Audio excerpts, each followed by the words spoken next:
আসসালামু আলাইকুম। আমি শখের ইউটিউবার থেকে আমি চায়না বলতেছি। সকাল সকাল আজকে বাজার নিয়ে আসছে। বাজার দেখে তো মাথায় রাগ উঠে গেছে যে কী করবে, এর সাথে কী মাছ খাটে আর কী নিয়ে আসছে সেটা বুঝতে পারতেছি না। উস্ত নিয়ে আসছে, পুঁইশাক, ভেন্ডি আর এই কাঁচা চাল। এরপর দেখি যে না, শোল মাছ নিয়ে আসছে তাজা তাজা। আমি কী করলাম, বালতিতে তাড়াতাড়ি মাছ কাটা ভিজালাম, তারপর যা মাছ লাগবে সেগুলো আমি কুটে নিলাম। সুন্দর করে আমি কুটে নিলাম। যেগুলো হচ্ছে এখনও লাফাচ্ছে, লাফানো মাছ করতে একটু কষ্টই হয়, কিন্তু টাটকা মাছ দিয়ে যে কোনো জিনিস রান্না করবেন না কেন সেই মাছগুলো অনেক সুন্দর হবে, যেগুলো খেতেও খুব স্বাদ লাগবে। তাই আমি আর সেগুলো হচ্ছে কুটে ফ্রিজে রাখি নাই, আমি ওগুলো জিয়ে রাখিছি। ওখান থেকে আর কি মাছগুলো নিয়েছি। নেওয়ার পরে মাছগুলো আমার কোটা হয়ে গেছে। কোটা হওয়ার পরে সুন্দর করে আমি ধুয়ে নিয়ে এসে তারপর হচ্ছে মশলা বাড়ছি, জিরে আর হচ্ছে রসুন। জিরে আর রসুনটা সুন্দর করে পেস্ট করে নিচ্ছি। আমি সবসময় পাটাই বাটি, আমি কোনো ব্লেন্ডার করে ফ্রিজেও রাখি না আর কিছু না। পাটাই বাটা মশলা, যে কোনো মশলা আর যে কোনো জিনিস আপনি রান্না করবেন না কেন খুব মজা লাগবে, আর স্বাদটাও খুব সুন্দর হবে। হ্যাঁ, সেই স্বাদটা মনে করেন আপনি ব্লেন্ডার যদি করেন কোনো স্বাদই পাবেন না, ভালোই লাগবে না। কিন্তু পাটায় বেটে যদি রান্না করেন অনেক ভালো লাগবে। তাই আমি পাটায় বেটে সুন্দর করে মশলাটা বেটে নিলাম। বেটে নেওয়ার পরে বাটার সময় আরেকটা জিনিস খেয়াল রাখবেন, যেন বাটাটা যেন একদম মিহিন হয়, যেন কোনো সাবনা যেন না থাকে। হ্যাঁ, এই জিনিসটা খেয়াল করব।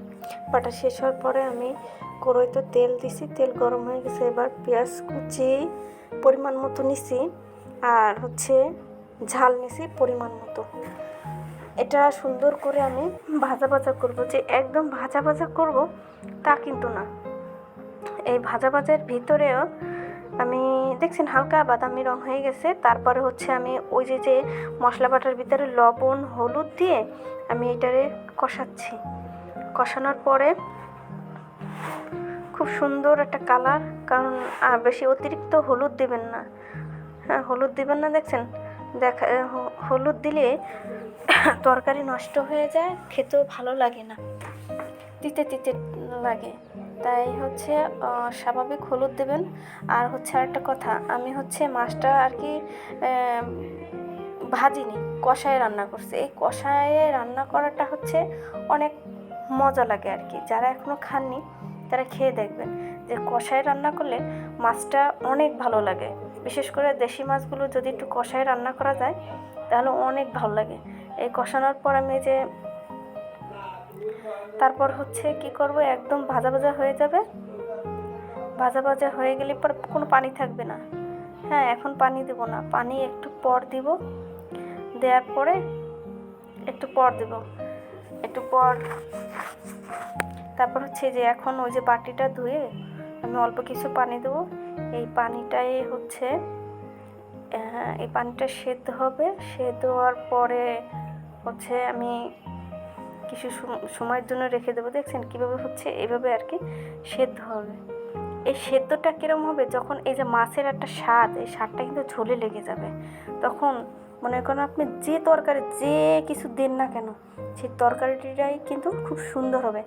আপনি মাছ ভেজে রান্না করেন দেখবেন স্বাদ হচ্ছে অন্যরকম, যদি মাছটা কষায় রান্না করেন তাতেও স্বাদ হবে অন্য রকমের। কিন্তু হ্যাঁ, আরেকটা কথা আছে, যখন আপনি মাছটা কষাবেন খুব সুন্দর করে কষাবেন, যেন গন্ধ না আসে। হ্যাঁ, এত সুন্দর করে কষাবেন যেন কোনো গন্ধ না আসে। এই যে কষানো মাছটা আপনি খেতে পারেন, এইভাবে আর কি আপনি কষাবেন।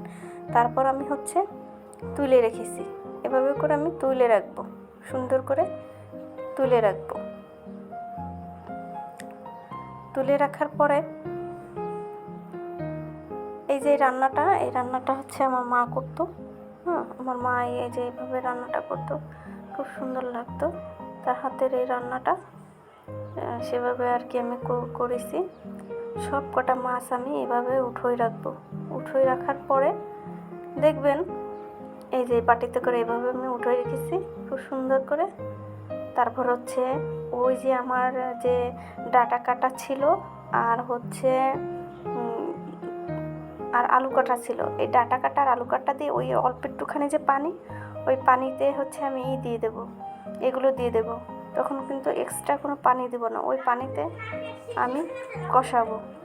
কষানোর পর কষাবো, এই যে এইভাবে সুন্দর করে কষাবো। কারণ এই যে তরকারিটা, এই ওই যে আমি হচ্ছে মাছটা হচ্ছে কষাইছি, কষানোর যে ঝোল, এই ঝোল অল্প স্বল্প পানি ছিল, সেই পানির ভিতরে আমি আলু আর হচ্ছে ডাঁটাটা এইভাবে কষাই। কষানোর পরে হ্যাঁ দেখা যাবে যে খুব সুন্দর, এই যে সুন্দর একটা ফ্লেভার চলে আসছে। এটা তো বলে বোঝানো যাচ্ছে না। যখন আপনারা এভাবে রান্না করবেন দেখবেন একটা ফ্লেভারও আসবে আর কালারটা অনেক সুন্দর। আমার এখানে কোনো এডিট করা নাই, আমি যেরকমের রিয়েল ঠিক সেরকমের দিছি। একদম পানি শুকনো হয়ে গেছে।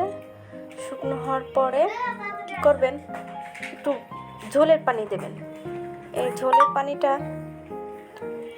ঝোলের পানিটা দেবেন পরিমাণ মতো, যে আপনি কীরকমের ঝোল খাবেন বা না খাবেন পরে হচ্ছে আপনার ডিপেন্ড করবে। যে আপনি কীরকম একটু ঝোল খান। আমি একটু ঝোল একটু বেশি পছন্দ করি আর কি। হ্যাঁ দেখছেন কীভাবে ফুটতেছে, এই যে ফুটতেছে, এই ফোটা পর্যন্ত যে আমাদের যে পুঁই শাক, ওই পুঁই শাকটা আমি এভাবে দিয়ে দিছি। কারণ কি, কোনো সময় ঠান্ডা পানিতে পুঁই শাক দিবেন না, পুঁই শাকটা দিলে ভালো করে সেদ্ধ হবে না। কারণ যখন আপনি ঠান্ডা পানি দিবেন, ঠান্ডা পানিতে দিলে পরে পুঁই শাকটা কখনো সেদ্ধ হয় না। কিন্তু যখন আপনি এইভাবে গরম পানি পরে দিবেন দেখবেন যে একদম নরম হয়ে তুলতুল হয়ে গেছে। তারপর আমি কি করব, আমি হচ্ছে আস্তে করে ওই যে মাছটা করে রেখেছি, কষাই রেখেছি, আমি দিয়ে দেব।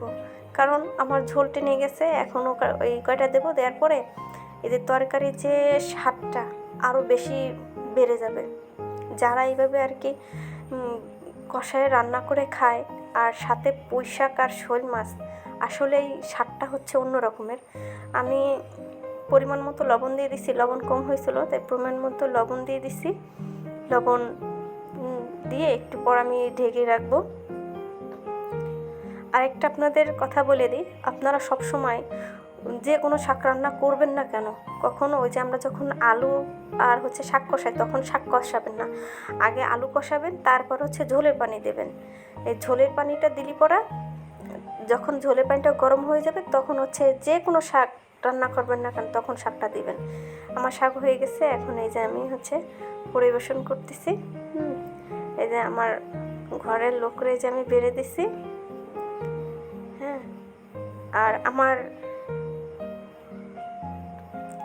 আমার ভিডিওটা যদি আপনাদের ভালো লাগে তাহলে লাইক কমেন্ট করে পাশে থাকবেন। আর হচ্ছে একটা কমেন্ট করে যাবেন আপনারা কীভাবে রান্না করেন, একটু কমেন্ট করে যাবেন যেন আমি আরও ভিডিও আপনাদের উপহার দিতে পারি। আমার জন্য দোয়া করবেন ইনশাল্লাহ।